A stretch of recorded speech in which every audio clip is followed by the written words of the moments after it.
What's up everyone? In this issue of Project No Secrets, we're going to do what you've all been asking for. Cut out the cage.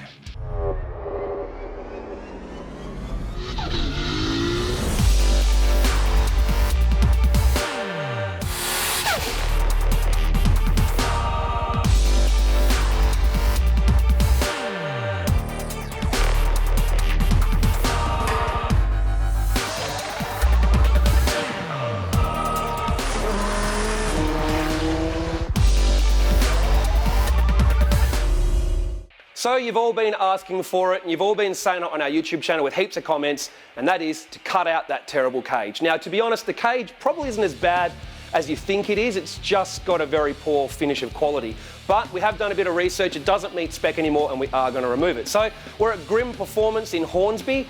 Dennis, who has the Barra-powered R33 Skyline, you've seen a lot of our videos, put his hand up and said he'd like to help with the car. So he's going to be helping us cut the cage out, repair the sections where we remove it. He's also going to be doing some other fab work on the body, such as the new flat floor in the boot, tidy up a lot of the holes, repair the pedal box, etc. So we can help get this project underway. We're going to give you a quick look around his shop first so you can check out some of the cool work they do, and then we'll get into it.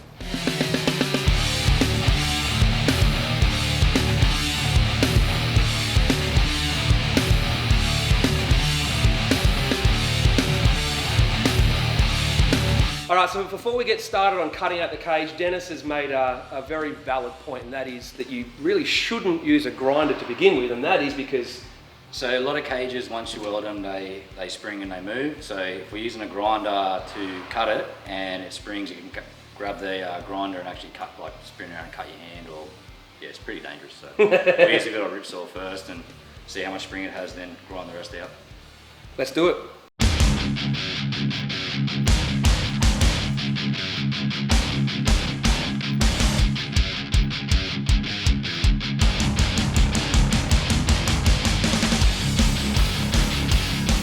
So like many parts on the GTR, it was a case of right intentions, wrong execution. For some reason when they did the roll cage, rather than make the crossbar suit a standard steering column, they actually modified the bracket so that you can't put another standard one if you had to fix it. So we got another steering column for the car. We're just swapping over the steering boss kit for the detachable steering wheel and everything, so we have to put a new steering rack in the car to go with the factory crossbar. So another thing we have to fix.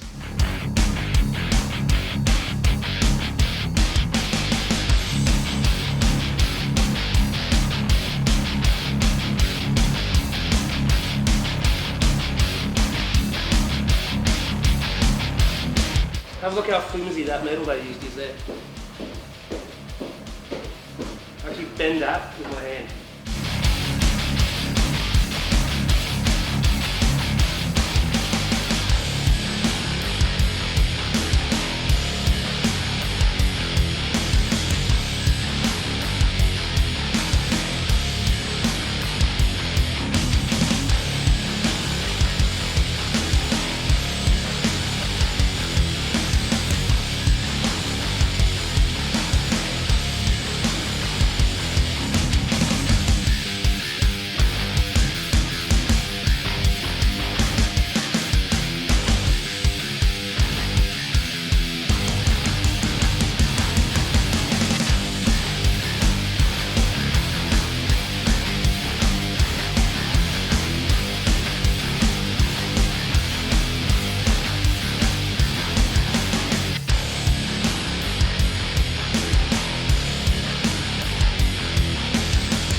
So the more we dig with this car, the more weird things we find. So while tidying up all the holes in the rear strut tops and the where the plate for the old cage is, there's 7 holes in the back, which means it's had at least 2 bolt-in cages in it already before it had the terrible weld-in cage. It's just the car that keeps on giving, is it? So many stories.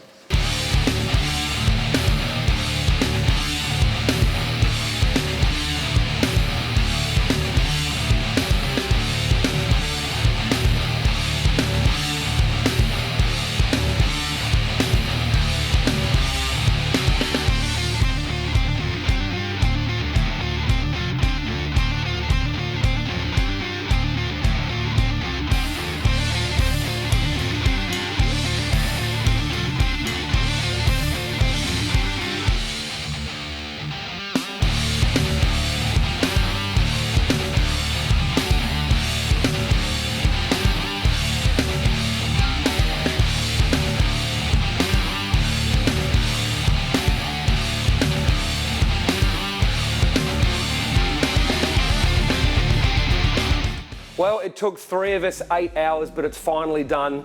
There is no more green in Project No Secrets. It was a pretty big mission. Dennis said that the way the cage was done made it even harder to get out, which made it slightly unenjoyable at times, but we've got it done and the car is now ready to go to AGI to get the bolt-in cage done for it before it comes back here to get the last of all the chassis repair work and some other modifications we need to do. We also managed to get the factory crossbar back in. We put a new steering column in it that we got out of our donor car so that we can get all that working correctly. We fixed up the seals and a few other bits and pieces as well. So finally, we're getting some progress on the car.